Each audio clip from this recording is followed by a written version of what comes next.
ব্রিটেনের আদালত বলেছে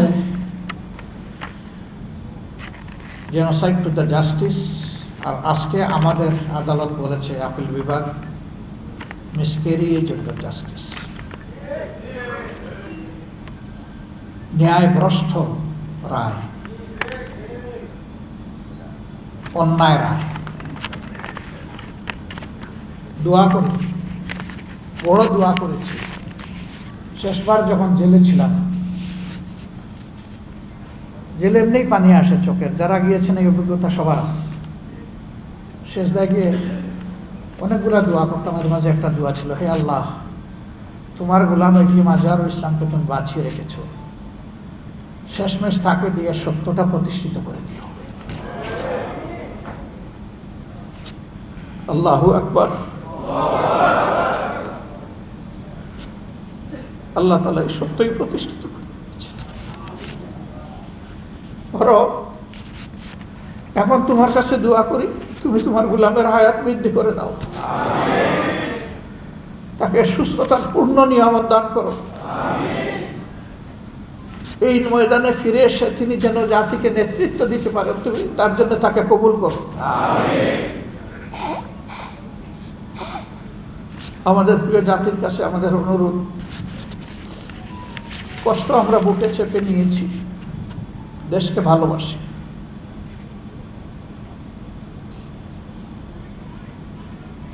আমরা প্রতিশোধ নেইনি, আপনারা দেখেছেন, কিন্তু আমরা ন্যায় বিচার চাইব। হ্যাঁ, এর রায়ের মধ্য দিয়ে এটা পরিষ্কার হয়ে গিয়েছে, এটা ছিল ইচ্ছাকৃত নেতৃত্ব গণহত্যা।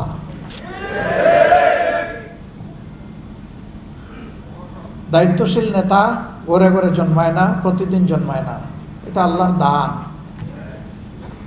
একটা দেশ এবং দলের নেতৃত্ব শূন্য করার মানেই হচ্ছে জনগণকে অন্ধকারের দিকে ঠেলে দেওয়া। মিডিয়ার বন্ধুরা, কষ্টের সময় আমাদের পাশে যারা ছিলেন, আমরা তাদের কাছে কৃতজ্ঞ। এই রায়ের মধ্য দিয়ে আজকে প্রমাণিত হয়েছে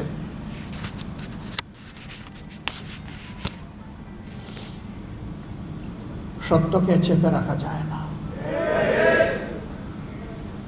সত্য মেঘের আড়াল ভেদ করে আলোর ঝলক নিয়ে আসে। সেই সত্যটাই আজকে আল্লাহ আমাদেরকে দেখা দেয়। আল্লাহু আকবার কাবীরা, আলহামদুলিল্লাহ কাসীরা, সুবহানাল্লাহি বুকরাতাম ওয়া আসীলা। হে আল্লাহ, তুমি বাংলাদেশের জনগণের জন্য আমাদেরকে কবুল করো। এই দুনিয়ার আয়েশ আরাম, ভোগ বিলাস, পদ পদবী, নেতৃত্বের বাহাদুরি নয়, আমরা ভালোবাসার প্রিয় জনগণের জন্য ভালো কিছু করতে চাই। তুমি আমাদেরকে এই তৌফিকটা আল্লাহ দান করো। আপনাদের মাধ্যমে প্রিয় দেশবাসীর কাছে আমাদের আহ্বান, অনুরোধ, আমাদের বিপদ ঘাড়ে নিয়েও আমরা চেষ্টা করেছি পুরা সময় জুড়ে দেশবাসীর বিপদে পাশে থাকার। এমনকি ফ্যাসিস্ট সরকার বিদায় নেওয়ার পরেও আমরা চেষ্টা করেছি আমাদের গর্বের শহীদ পরিবার, আহত পঙ্গু ভাই বোনদের পাশে থাকার। কিন্তু আমরা এটা বিশ্বাস করি যে আমরা আমাদের পুরা কর্তব্য আদায় করতে পারিনি, আমাদের অনেক সীমাবদ্ধতার কারণে। একসময় আমাদেরকে করতেই দেওয়া হতো না, এখন অনেক সীমাবদ্ধতা আমাদের আছে, আপনারা আমাদেরকে ক্ষমা করবেন।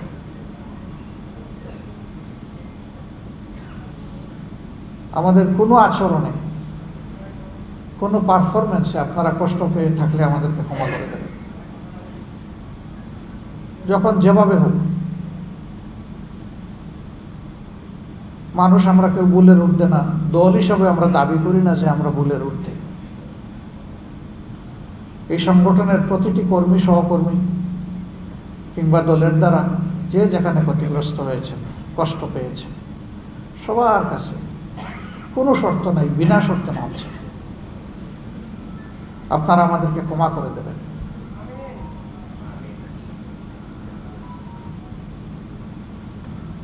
সম্মানিত সাংবাদিক বন্ধুগণ,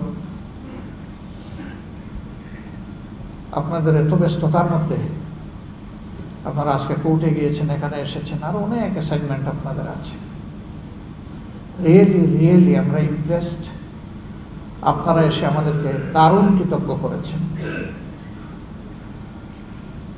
আমাদের এই আবেদনগুলা, কথাগুলো খুব নয়, অভিমান নয়, আবেদনগুলো আপনারা প্রিয় দেশবাসীর কাছে মেহেরবানি করে পৌঁছে দেবেন।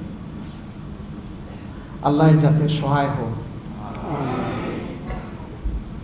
জাতির অনেকগুলা বার্নিং ইস্যু এখনো আনরিজলভড। এখানেও যেন সমস্ত রাজনৈতিক দলগুলো এবং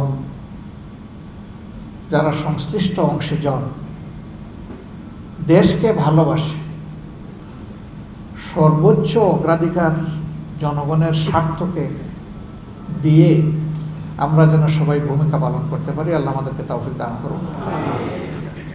আমরা কথা দিচ্ছি, মহান আল্লাহর একান্ত ইচ্ছায়, প্রিয় দেশবাসীর সমর্থন সহযোগিতায় যদি এই দেশের সেবা করার দায়িত্ব আমাদের উপরে আসে, আমরা ইনশাআল্লাহ প্রতিশোধের রাজনীতির অবসান ঘটাবো,